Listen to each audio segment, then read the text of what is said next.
Assalamualaikum everyone. I welcome you all in my presentation. My name is Rifat Altaf. I am vocational trainer at Boys High School Kulgam in trade agriculture and my vocational training partner is Be Able. The topic of my lecture is procedure of pre-treatment of seeds before sowing.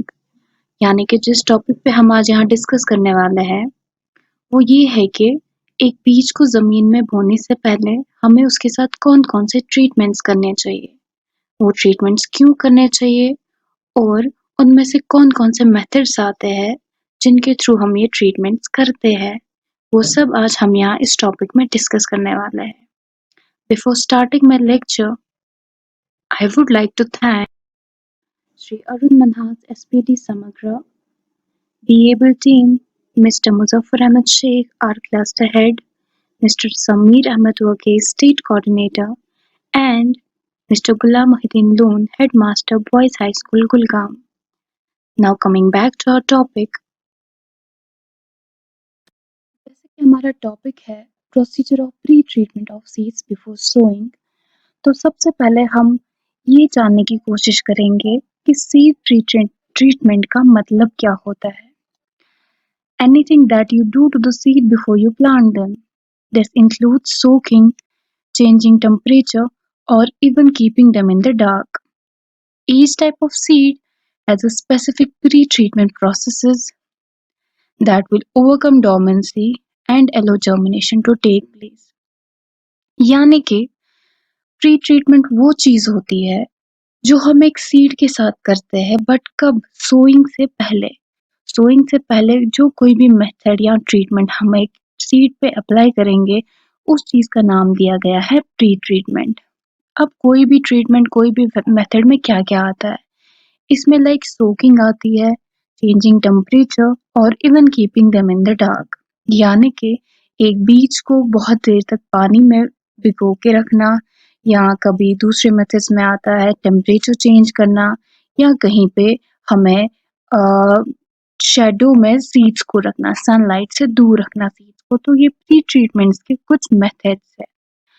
बोला जाता है कि हर एक seed का एक specific pre treatment method है, यानी कि seed pre-treatment method vary among the seeds so that we can overcome dormancy and allow seed to germinate. अगर आप गौर फरमाए, यहाँ पे दो वर्ड्स ऐड हो गए, dormancy and germination. What does it mean? कि these two words are somewhere related to the pre-treatment of the seed. अब dormancy का मतलब क्या हो गया? Dormancy हम इन सिंपल लैंग्वेज बोलेंगे कि ये इनएक्टिव स्टेज होता है सीड का। सीड जब डोरमेंट हो गया उसका मतलब हो गया कि सीड जर्मिनेट नहीं करता है। It is a genetic mechanism that seeds develop within themselves to stop germination. अब हमारी जर्मिनेशन नहीं होगी सीड की, हमारा क्रॉप ग्रो नहीं होगा।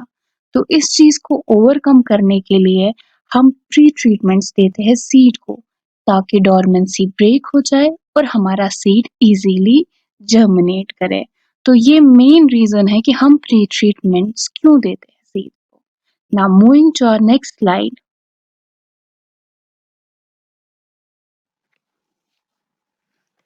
Now why this seed pre treatment? क्यों प्री ट्रीटमेंट दिया जाता है सीड को? ताकि हमें हाई यील्डिंग सीड प्रोडक्शन मिले, सीड जर्मिनेशन एनहांसमेंट हो, early and uniform establishment and growth of plant, protect germinating seeds and seedlings against soil and seed-borne pathogens or insects, uniform crop stand even in adverse condition. तो यहाँ पे बोलते हैं कि हमने क्यों सीड प्री ट्रीटमेंट देना है सीड्स को। वो इसलिए देना है कि जब हम एक प्री ट्रीटमेंट एक सीड के साथ दें, उसके बाद उसको सो करेंगे, तो इसका मतलब जो भी डॉर्मेंसी होगी सीड में वो इजीली ब्रेक हो जाएगी, हमारा सीड जर्मिनेट होगा। जब सीड जर्मिनेशन होगी तो हमारी हाई क्वालिटी सीड प्रोडक्शन होगी, टाइमली हमारा यानी टाइम पे हमारा क्रॉप ग्रो करेगा। तो इस वजह से हमें प्री ट्रीटमेंट्स देने चाहिए। As we all know, high quality seed is the key to the agriculture. So the demand of modern agriculture is that every seed sown should germinate and produce a vigorous plant and producing optimum yield. Insufficient plant establishment leads to decrease in the seed yield. Therefore, pre-treatment of seed before sowing is applied. Now, coming to next slide, अब हमारे पास methods of pre-treatment of seeds है. बहुत सारे methods है, but at your level, you people must understand these three methods. That's enough for you. Pre-treatments कौन कौन से तरीके हैं वो हम आगे डिस्कस करने वाले हैं. उसमें से पहला है स्कैरिफिकेशन, उसके बाद हम आता है हमारे पास स्ट्रैटिफिकेशन, उसके बाद हमारे पास है pre soaking. These are the methods of pre-treatment of our seeds. Now, one by one, we will discuss them. Now comes our first method, that is seed scarification. Process of breaking, scratching or softening the seed coats to make permeable to water and gases is known as scarification. Scarified seeds make injury to the seeds and induces susceptible to pathogenic organisms. Hence, scarification is done at the time of the sowing or a few days before sowing. Fine sheet of sandpaper, sharp knife or any other rough surface are used for scarification. Now these are the few examples of scarified seeds, that is morning glories, lupine, sweet pea, moonflower, lotus, strawberries, etc.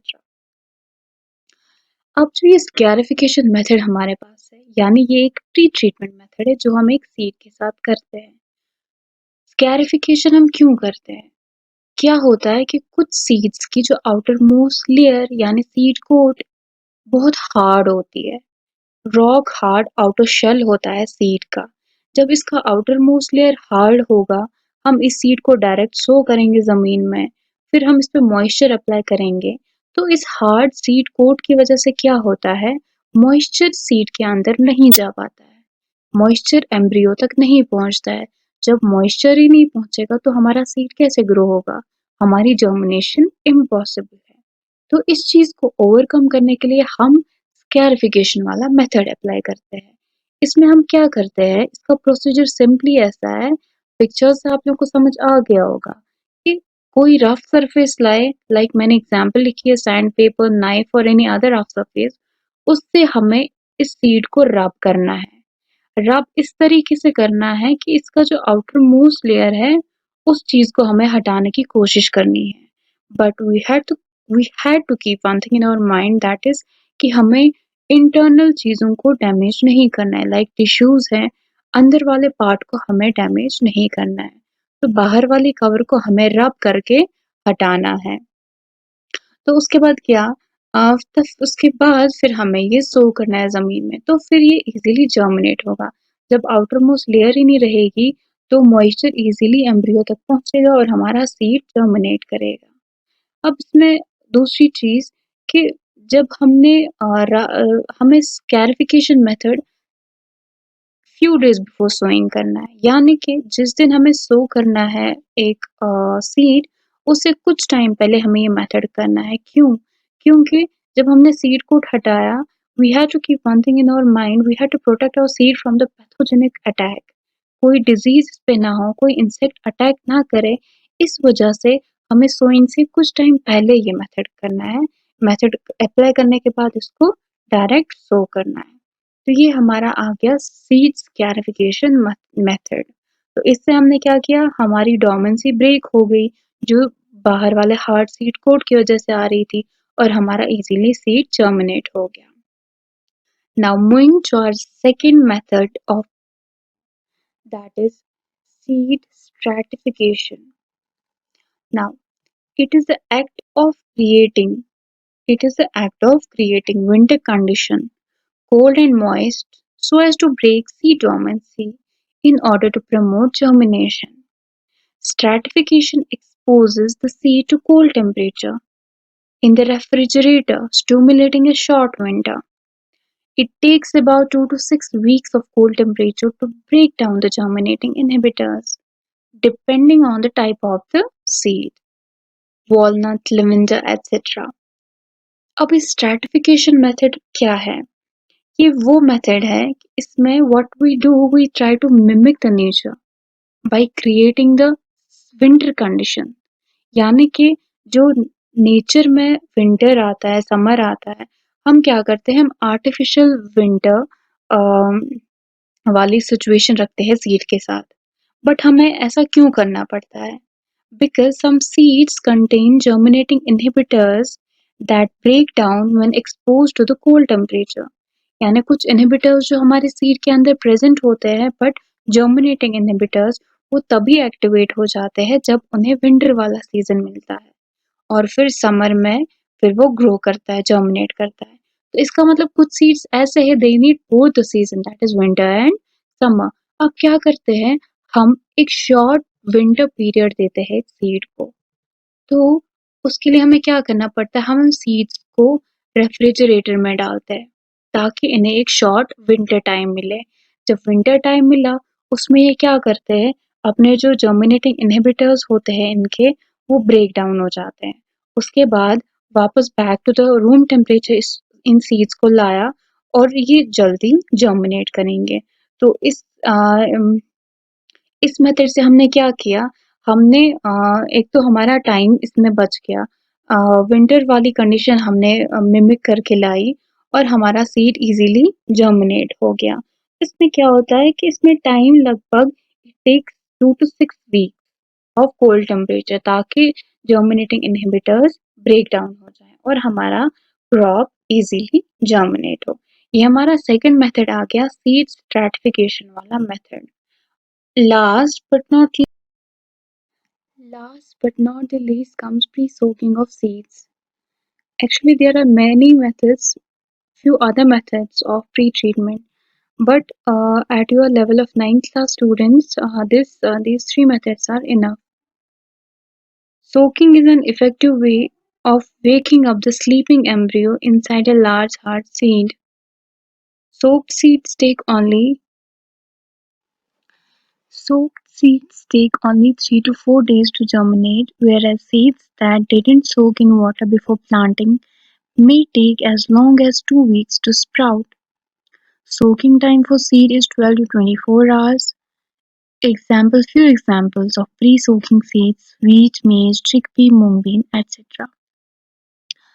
अब soaking वाला method क्या है, इसमें क्या होता है कि जो सीड का बाहर वाला कोट हार्ड होता है या थिक होता है, जिससे क्या होता है कि हम एम्ब्रियो जो होता है वो जल्दी जर्मिनेट नहीं होता है।